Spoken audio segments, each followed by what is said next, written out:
Back in 1889, right in the middle of the Gilded Age, one of the richest men in history, Andrew Carnegie, published an essay that would pretty much define his entire legacy. So today, we're going to break down his massively influential and, yeah, super controversial idea, the gospel of wealth.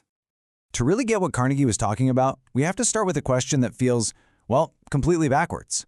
Is the huge gap between the rich and the poor actually a good thing? Believe me, Carnegie's answer is probably not what you're expecting. Okay, first things first, let's set the scene. You have to understand the world Carnegie was living in.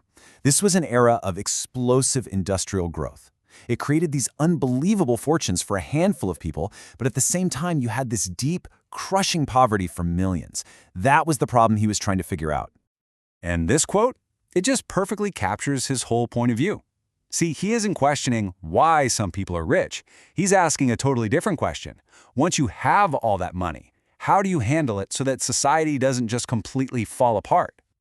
So Carnegie sees this, right? The massive palace right next to the tiny cottage, and he doesn't think, oh, this is terrible, this is a moral failure. For him, this was just an unavoidable, maybe even a good, part of civilization moving forward. But how could he possibly think that? So how in the world did he build a case for this massive wealth gap? I mean, this is where his argument gets, let's just say, really controversial. Well, Carnegie's whole thing was that the good old days weren't so good. He saw the past as a time of what he called universal squalor, where pretty much everyone was equally poor. So to him, the choice was obvious. You could have great inequality, but with amazing progress. Or you could have total equality, but everyone's stuck in poverty.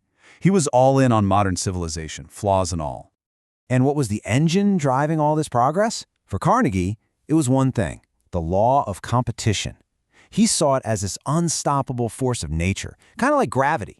Yeah, it was tough, it created winners and losers, but in the end, he believed it's what gave us better products, cheaper prices, and a higher standard of living for everybody. And this quote? Whoa. It's basically social Darwinism, plain and simple.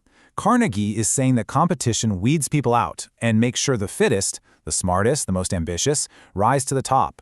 He admitted it was tough on people, sure, but he thought it was absolutely essential for humanity to keep moving forward. Okay, so if you're on board with this idea that huge wealth in the hands of a few is good, what are they supposed to do with all that extra cash?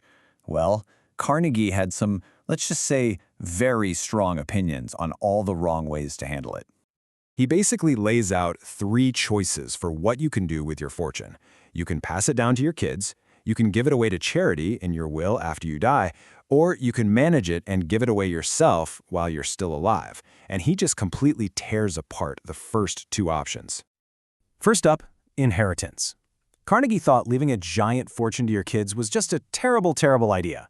He argued that it actually did more harm than good. It made them lazy and stopped them from learning how to make it on their own. He really saw it as being more about family ego than actually caring for your kids. I mean, listen to this line. It's one of his most powerful, and it's a shocking thing to hear from a guy with that much money. He didn't just think it was a bad idea. He literally called it a curse. All right, his next target? Giving away your money after you die. Leaving it to good causes in your will. Carnegie was not a fan. He thought it was basically a meaningless gesture, because you're only giving away money that you can't use anymore anyway. It's pretty cynical, but you can't deny it's a sharp point. For Carnegie, giving money away on your deathbed isn't real philanthropy. It's just something you're forced to do, and you don't deserve any credit for it. So, he's thrown out the 2 most popular options. What's left? Well, that brings us to his big idea, the one true solution he called the gospel of wealth. And this is the heart of it all.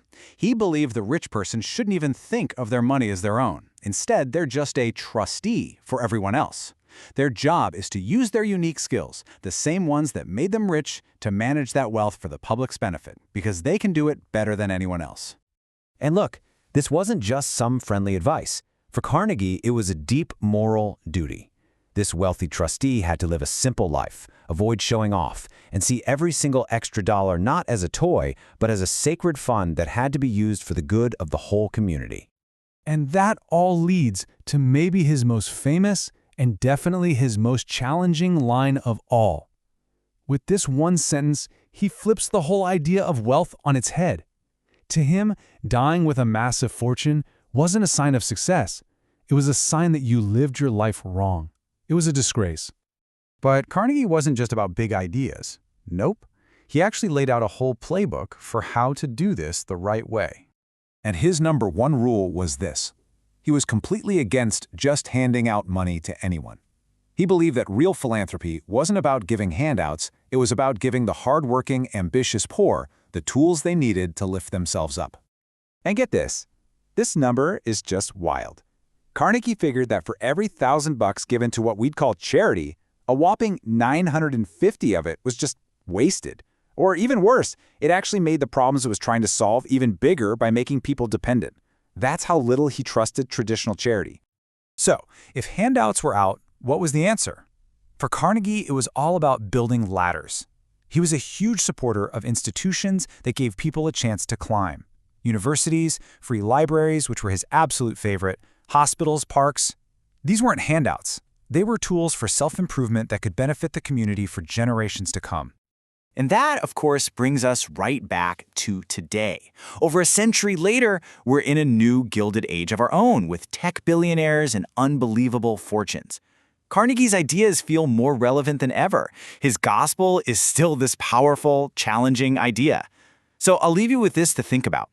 What should the gospel of wealth look like in our time?